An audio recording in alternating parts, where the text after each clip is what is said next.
فريق عمل متخصص في مجال صيانة المخطوطات القديمة وترميمها من منظمة اليونسكو باشر بتدريب ممثلين عن مؤسسات ثقافية عراقية ومكتبات عريقة على أساليب معالجة الكتب والمخطوطات الأثرية في مدينة النجف الأشرف.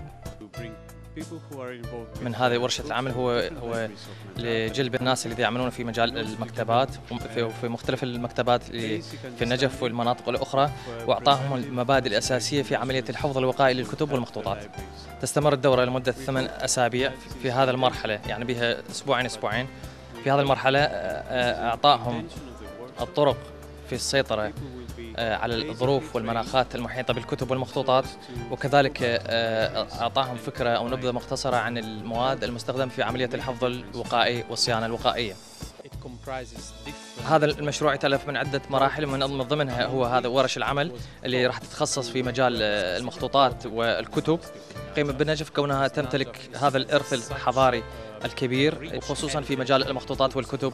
مكتبة أمير المؤمنين عليه السلام من أقدم المكتبات في النجف، هي موقع ورشة عمل اليونسكو لما تحويه هذه المكتبة من إرث حضاري عريق. عند زيارة الدكتور ماركو قبل شهرين تقريبا إلى مدينة النجف الأشرف، اقترح أن تكون دورة مهيئة لصيانة وترميم المخطوطات ووقاية المخطوطات أيضا، وأن تقام في مكتبة الإمام أمير المؤمنين. ففاتح بها منظمة اليونسكو، فوافقت المنظمة وافتتحت صباح يوم الأحد 9/6/2013 ولغاية 20/6/2013، وهي مستمرة لحد الآن هذه الدورة. وكانت هذه الدورة في ترميم وصيانة المخطوطات.